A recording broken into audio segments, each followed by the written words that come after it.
Selamat pagi Bu Kirana. Oh ya, pagi-pagi. Saya Mika Rana Widoyono dari 10.3 dan saya akan mewawancarai Kevin Isara Jamal dari kelas 10.8. Jadi Kevin, kamu ngerti nggak sih kalau tentang mikroorganisme mana? energi? Udah sih kurang ngerti tuh. Gimana sih, coba jelasin dong. Aku tahu. Reno. Jadi pertama itu ada bahan bakar alkohol yang diperoleh dari hasil Wih, alkohol. fermentasi gula, tebu, pati, jagung, bakteri Clostridium, Thermostridium, Thermoenterobacter ethanolicus, Ethanolicus. dan jamur Saccharomyces cerevisiae. Lalu kedua ada gas metana yang menghasilkan gas metana dan mereduksi CO2 yang disebut dengan sebagai H2 secara anaerob oleh bakteri Metanomyces sp dan Metanobacterium sp. Lalu ketiga ada gas hidrogen oleh ganggang hijau atau yang dibuat dari bakteri Chlorella pyreneana dan bakteri Clostridium botulinum. Nah, kalau yang kedua itu kamu ngerti nggak tentang mekanika? Waduh, kurang ngerti tuh. Coba jelasin dong. Nah, jadi mekanika yang pertama itu ada antibiotik insulin. Jadi insulin itu sebenarnya hormon yang diproduksi oleh pankreas. Fungsinya insulin itu untuk membantu gula darah masuk ke dalam sel-sel tubuh untuk digunakan sebagai energi. Oke. Contohnya penggunaannya insulin itu kayak Genta. orang diabetes Mandor. menghasilkan cukup insulin. Oke. Nah, untuk membuat antibiotiknya yang mengandung insulin, jadi DNA yang mengandung insulin itu diambil dari sel pankreas, lalu digabung dengan vektor atau perantara seperti plasmid. Plasmid tersebut dimasukkan ke dalam bakteri E. coli, lalu bakteri tersebut menghasilkan insulin. Insulin tersebut lalu dibuntikan, lalu dikemas. Terus kedua, yang terakhir itu ada kultur jaringan. Kultur jaringan kamu ngerti nggak, Kevin? Coba jelasin dong, boleh tuh. Nah, kultur jaringan itu adalah suatu teknik dalam pertanian dan bioteknologi yang digunakan untuk menghasilkan tanaman baru dengan cara mengisolasi dan mengembangkan dan menggandakan sel tanaman seperti. Tujuannya adalah untuk membuat tanaman baru dengan cara yang lebih cepat. Lalu kedua, melestarikan dan memperbanyak tanaman yang langka. Ketiga, ada memproduksi tanaman yang bebas dari penyakit atau sifat-sifat yang lainnya. Tahapan-tahapannya itu pertama ada pemilihan tanaman, kedua ada sterilisasi, ketiga ada isolasi sel atau jaringan, keempat itu pemeliharaan sel di media yang Udah kecurut. dan sampai Nah, Bu. Oh, astaga naga, Bu. lalu terakhir itu pemeliharaan di lingkungan ketat. Nah, Oke. jadi kamu ngerti nggak, Kevin? Alhamdulillah, jadi ngerti nih. Oke, jadi sekian dari saya, Bu Kirana. Udah. Selamat siang Bu Kirana. Saya dari Mika Widoyono. Curut. Akan menjelaskan tentang mekanika. Tapi saya ini sekarang sama Saya Faris dari 10.8. Kakaknya segede banget, Yas. Yes. Cari yang kecil. Aris. Kamu ini udah ngerti belum tentang mekanika? Belum tuh, jelasin dong. Nah, jadi Yes, segede banget. Aris. Ya udah jelasin dong. Jadi antibiotik insulin adalah hormon yang diproduksi oleh pankreas. Fungsinya itu adalah membantu gula darah masuk ke dalam sel-sel tubuh untuk digunakan sebagai energi. Contohnya itu seorang diabetes yang tidak menghasilkan cukup insulin. Nah, untuk membuat antibiotik insulin, DNA yang mengode hormon insulin itu diambil dari sel pankreas, lalu digabung dengan vektor atau perantara seperti plasmid. Lalu plasmid tersebut dimasukkan ke dalam bakteri E. coli, lalu bakteri tersebut itu dapat menghasilkan insulin. Insulin yang disebut itu dimundikan lalu dikemas. Lalu kedua itu ada kultur jaringan. Kultur jaringan itu adalah suatu teknik dalam pertanian dan bioteknologi yang digunakan untuk menghasilkan tanaman baru. Kedua itu sterilisasi, ketiga itu isolasi sel, keempat itu pemeliharaan sel di media yang mengandung nutrisi dan hormon yang dibutuhkan, lalu kelima itu pemeliharaan di lingkungan ketat. Nah, terakhir itu ada domba doli. Domba doli itu ini pertama domba yang pertama itu diambil nutrisinya, lalu diambil juga nutrisi. Ya ampun. Lalu domba kedua, domba kedua Aji. itu juga diambil. Lalu kedua tersebut itu digabung dengan sebuah listrik. Lalu setelah digabung, Itu udah gua kumpulin. membelah bentuk 2 menit. Fotoin kan? Ya udah itu udah Bujang. Lalu embrio. Kirana, saya Mika Rana Widoyono dari 10.3 dan saya dengan teman saya Christian Mas menjentak. Ulumar. Dari 10 Nah, tahun. Welmar, kamu ini udah ngerti belum tentang tabel fermentasi? Udah. Udah, coba nih saya sebutin lagi ya. Kalau produk keju itu nama mikroorganismenya itu Lactobacillus lactis dan jenis mikroorganisme itu bakteri. Bahan bakunya itu sulfat sapi. Lalu kedua itu yogurt. Nama mikroorganismenya itu Lactobacillus bulgaricus. Lalu jenis mikroorganismenya itu bakteri dan bahan bakunya merupakan susu sapi. Sosis itu nama mikroorganisme itu Pediococcus cerevisiae. Jenis mikroorganismenya itu bakteri dan bahan bakunya merupakan daging sapi. Terus oncom itu nama mikroorganismenya itu Neurospora cytophila dan jenis mikroorganismenya itu jamur. Lalu bahan bakunya itu ampas tahu. Terus ada nata di pokok, itu nama mikroorganismenya itu Acetobacter stridum. Yang jenis mikroorganismenya adalah bakteri dan bahan bakunya adalah air kelapa. Lat. Lalu kecap itu nama mikroorganismenya itu Aspergillus menthe dan jenis mikroorganismenya itu merupakan jamur. Bahan bakunya Betul, Bang. merupakan kedelai.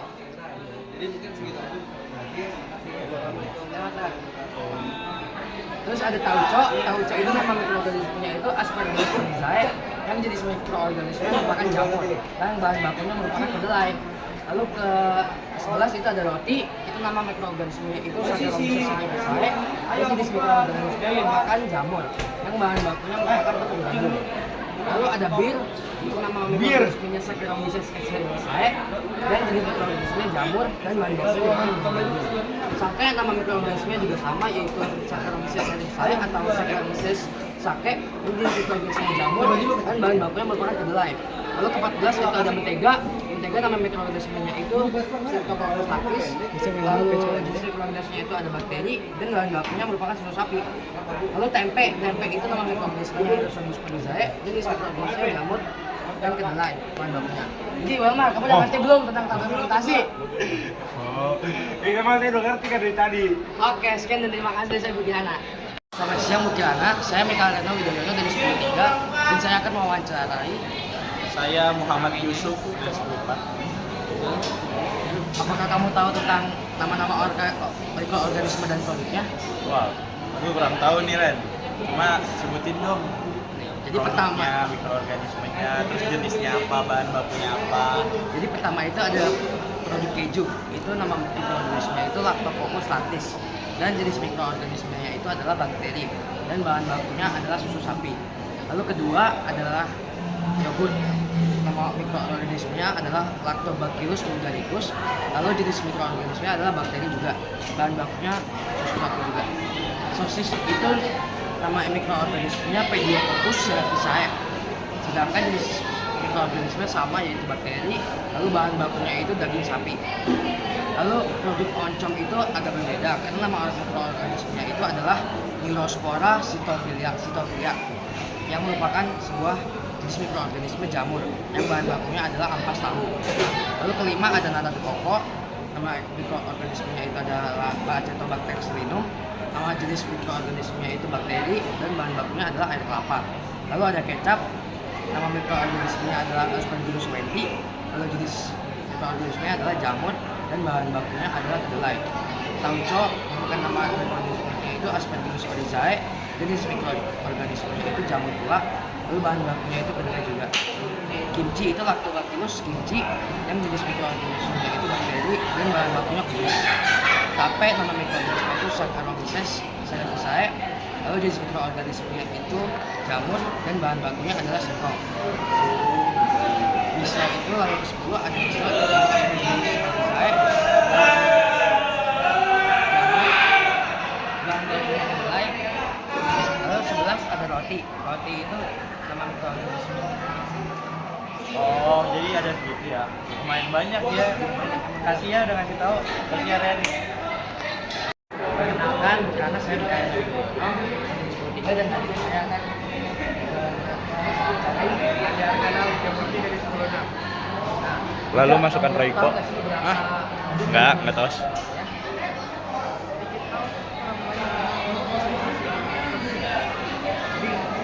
Ada roti itu nama mikroorganismenya Saccharomyces cerevisiae. Lalu itu merupakan tepung gandum. Lalu ada bir, itu nama mikroorganismenya sama, yaitu Saccharomyces cerevisiae yang jenis mikroorganismenya juga sama, yaitu jamur dan bahan bakunya adalah biji gandum. Lalu sake itu nama mikroorganismenya Saccharomyces sake atau cerevisiae. Jenis mikroorganismenya jamur dan bahan bakunya kedelai. Lalu ketiga itu mikroorganismenya Streptococcus auris dan jenis mikroorganismenya itu bakteri dan bahan bakunya merupakan susu sapi. Lalu tempe itu merupakan yang mikroorganismenya itu Rhizopus grisae dan jenis mikroorganismenya itu jamur dan bahan bakunya kedelai. Jadi kamu udah tahu belum nih kalau mikroorganismenya? Tapi kamu tahu nggak kalau ada bakteri dan mikroorganisme yang menghasilkan enzim? Jadi pertama itu yang ada yang menghasilkan enzim, itu yang enzim itu digunakan sebagai penyedap makan dan dibuat dari bakteri Sporidium bacterium. Lalu kedua ada penghasil asam asetat, itu dibuat dari acetobacter acetic atau bakteri. Lalu ada penghasil asam sitrat yang digunakan sebagai pemberi rasa dan dibuat dengan jamur Aspergillus nigra. Lalu keempat ada PST atau pada protein selula yang merupakan bahan makanan yang memiliki kandungan yang tinggi yang dijadikan sebagai suplemen makanan yang berasal dari Protista keluar yaitu Chlorella specula yang berasal dari Cyanobacteria yaitu Spirulina, SP yang berasal dari jamur yaitu Saccharomyces cerevisiae.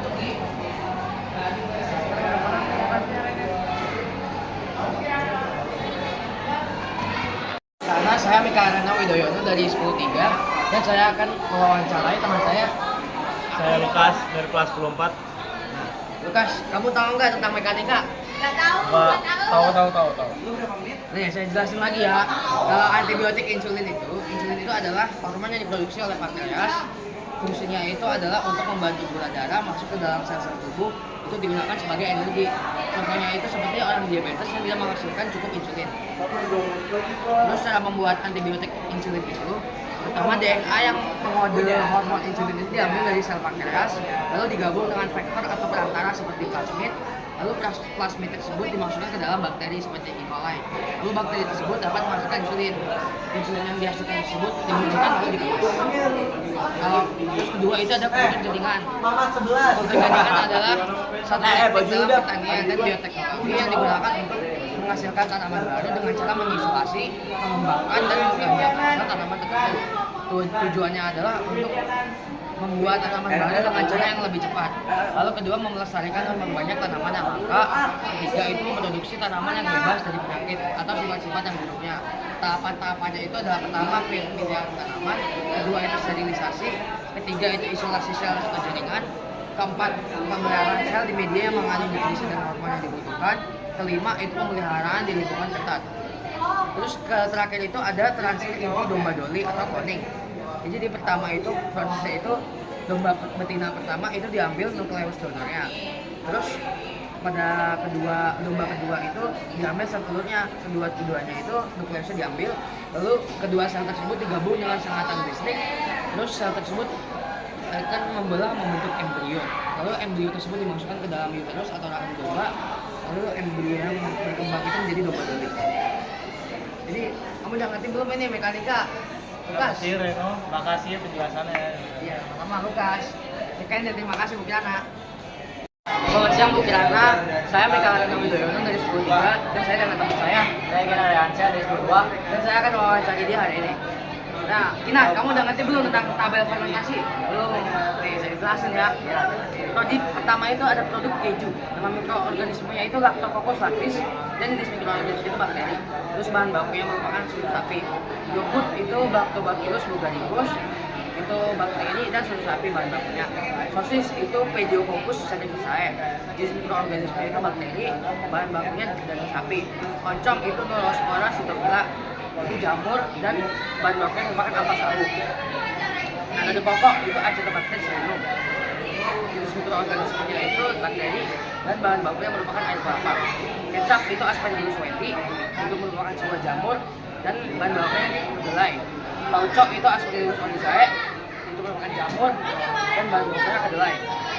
Kimchi itu Lactobacillus kimchi, jenis mikroorganismenya itu bakteri, bahan bakunya merupakan kubis. Tape itu Saccharomyces cerevisiae, jenis mikroorganismenya itu jamur dan bahan bakunya singkong.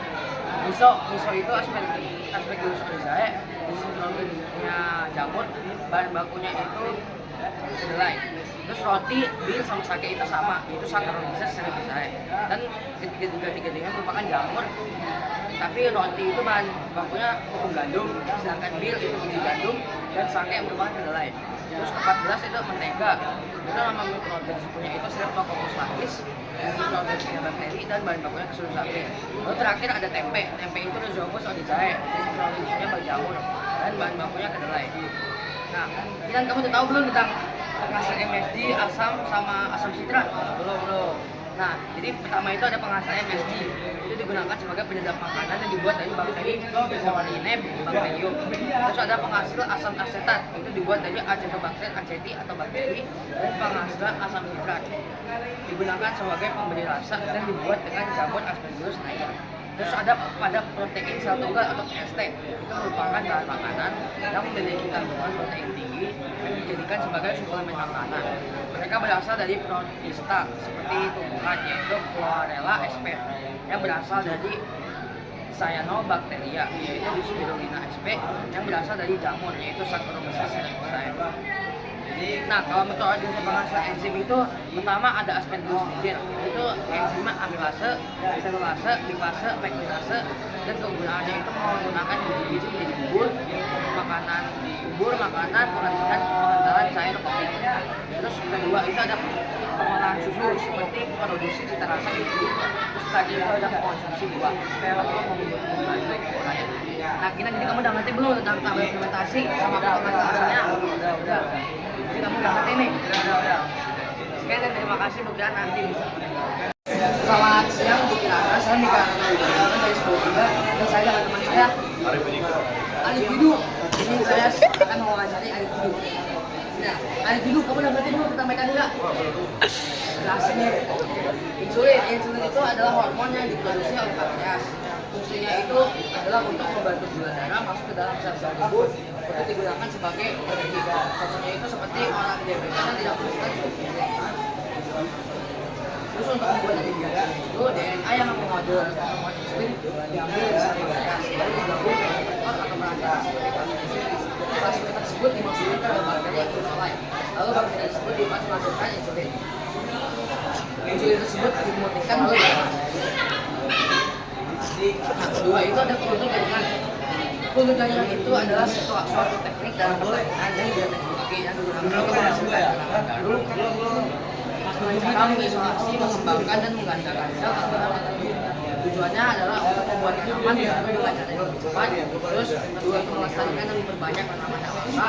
Ketiga itu ada produksi tanaman yang bebas dari penyakit dan sumber-sumber yang berbeda. Tahap itu ada pemilihan tanaman, sterilisasi, sel, pembentukan sel di media yang mengandung dan ada pemeliharaan dari lingkungan tetap. Nah, terakhir di mekanika itu ada transfer inti domba dulu. Nah, kalau itu seperti cloning gitu. Nah, step pertama itu lu mengambil dua domba itu diambil untuk sel dan sel telurnya. Lalu kedua sel tersebut digabungkan dengan sengatan listrik. Lalu sel yang disatukan itu mulai membentuk embrio. Embrio yang dimasukkan ke dalam embrio terakhir domba. Dan embrio berkembang menjadi domba doli. Nah, kemudian kamu udah ngerti belum nih Alif? Udah dong. Mekanika ini kamu udah ngerti? Gak harus. Jadi kamu udah ngerti semuanya, gak harus ditanya lagi. Sekali yang kamu udah ngerti. Sekian dan terima kasih. Kiana. Yoyono dari Sekolah 3. Dan saya dengan teman saya. Muhammad Fadila dari kelas Kikin. Nah, Kikin, kamu udah tahu ini belum tentang yang mikroorganisme yang menghasilkan enzim? Nah, masalah ini kamu udah ngerti belum? Belum kan? Saya jelasin. Pertama itu ada pada protein sel tunggal itu merupakan bahan makanan yang memiliki kandungan protein tinggi yang dijadikan sebagai suplemen makanan. Mereka berasal dari protista dan buah jadi SP dan dari Cyanobacteria itu supaya menghasil MSG digunakan sebagai penyedap makanan yang dibuat dari bakteri Cyanobacteria bacterium. Terus ada asam asetat itu dibuat dari Acetobacter aceti atau bakteri. Terus ada asam sitrat itu digunakan sebagai rasa yang dibuat dengan jamur Aspergillus niger. Nah, kalau penghasil enzim itu ada 5. Pertama itu Aspergillus niger, itu enzimnya itu amilase, selulase, lipase, pektinase. Kegunaannya itu untuk mengembangkan pertama itu menggunakan enzim dan terus mengembangkan cair kopi. Terus ada pengolahan suhu itu seperti yang produksi rasa keju. Terus ada ketiga itu pengolahan buah. Terus kedua itu ada Aspergillus oryzae, enzim yang digunakan untuk stabilisasi bibir, membuat roti, lunak daging, dan membantu dengan cara tahan. Terus ketiga itu ada Bacillus subtilis, itu enzimnya itu amilasa, amilase, untuk membuat sirup atau gula cair. Itu untuk membantu dalam pencernaan, terus membuat gas itu terus ada Sentendes, itu enzimnya itu suprase plasma darah. Terus terakhir itu ada Saccharomyces fragilis, itu enzimnya itu laktase, itu digunakan sebagai pengolahan susu dan mencegah nestalisasi. Sekian dan terima kasih untuk anak. Apakah kamu mau bertanya? Oke, bye bye.